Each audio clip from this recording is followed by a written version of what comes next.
First up, a visit to Chicago, where Illinois Action for Children is removing barriers to quality pre-K programs for children being cared for by home-based providers. This story is a great example of how the pre-K movement provides an opportunity to create stronger connections between all the caregivers in a young child's life. Advocates in Illinois recognize that parents who rely on home-based care often have difficulty accessing the state's pre-K program. So they designed a pragmatic solution to reach children and parents right where they are. Let's take a look at their story.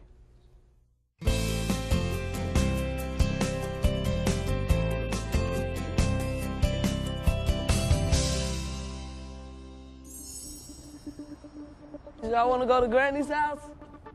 What y'all do at school? I leave my kids with my mother because I think that's the best provider for them when I'm not in the house. I attend school from 9 to 2, and after school I go to work from 4 to 9. I'm working with kids of all ages. I only have so much for them to do, so I felt the preschool would do a lot more with helping them to learn. When we first opened up the classroom, people in the community, parents and providers came by to see the classroom. When I seen the classroom, I was like, oh wow, how much is it going to cost me to send my child here? But the program is absolutely free. People are still saying, I just cannot believe this happened to our community, that these beautiful things are for our children. We do the hokey pokey and you turn yourself around. That's what it's all about. The majority of children in our state are cared for in non-center-based programs. And the challenges of including those children who are in a full-day home-based program into a high-quality preschool with the certified teacher, with all of the program requirements in our Preschool for All program, were identified as significant early on. Around the state, there really have been attempts to look at ways to address this problem, and clearly our Community Connections program was one of those approaches. Bye, girls. And the way it works is that children are dropped off and kissed goodbye by their mothers or fathers at a family child care home. The parent goes off to work knowing that two things will happen in that child's day. One, the child will be well cared for, and two, that child of preschool age has the opportunity to go off every morning or every afternoon and experience a high-quality, classroom-based preschool program. At the end of that day, they come back to the caregiver. We work very intentionally to make sure that the home-based caregiver and that the preschool teacher communicate with each other.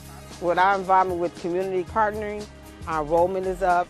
Community Connection brought in new materials. It brought in the pre-K teachers, the pre-K assistant teachers, and it brought in all the literature and information that they needed to work with the children. I really feel proud of the Community Connection classroom. The preschool program is a 4-day-a-week experience for the children.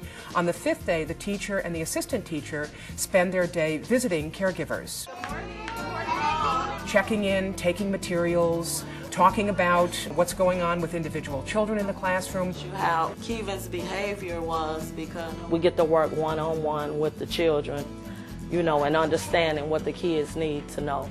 They can draw a lot of stories on that. I take puzzles, I read stories to them, I ask them questions about the story.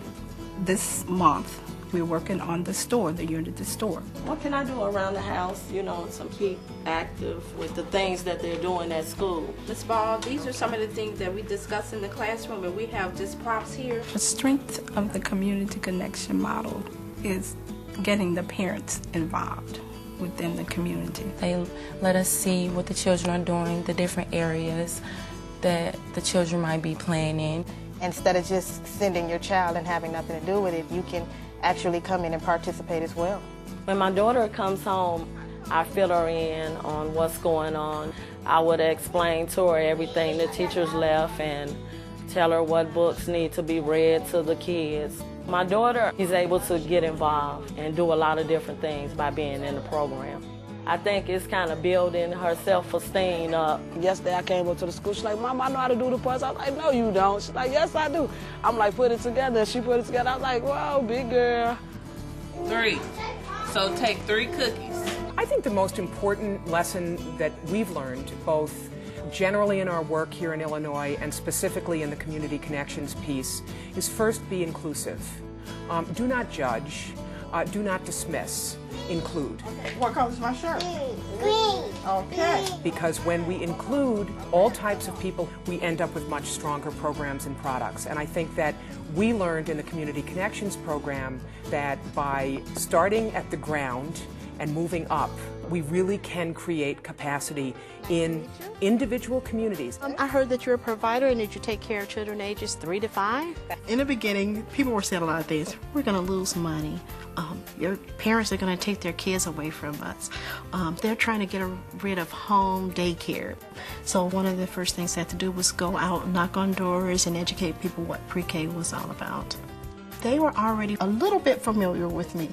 People knew that I had stopped being a kindergarten teacher and started working for Illinois Action for Children.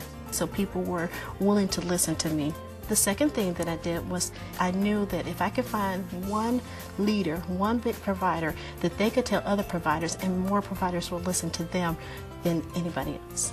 After I met Carlos and she told me that we could be a part of it, I asked her, could I ask some other providers to be a part of it also? And she said, yo, they had openings for more. So I came home and I got out my list and I called up everybody I could think of. See you after a while. Bye-bye. This experience has taught me that people want to have someone that's friendly and that they can trust and tell them the ins and outs of the program. I don't have time to transport the children. In the beginning, transportation was the biggest challenge. We budgeted money to help them with gas to be able to go and pick up these children from different homes. Without the transportation, my children would not be able to participate. This program has been a tremendous benefit to my current program. You're making a castle. I'm making a handprints in the handprints in the sand. I believe it's lifted the professionalism of my employees that were already here. But I think because of this program, it has helped the parents to believe that we are professionals and not babysitters. And they question us now. There were not a lot of questions before. There's more questions. And it's wonderful because they're more involved. My child, she just loves school. And it just makes me have to be more responsible to make sure that I'm involved in my child's life and her education. I would hope that other states will learn from our experience here. And so, are there obstacles? Absolutely.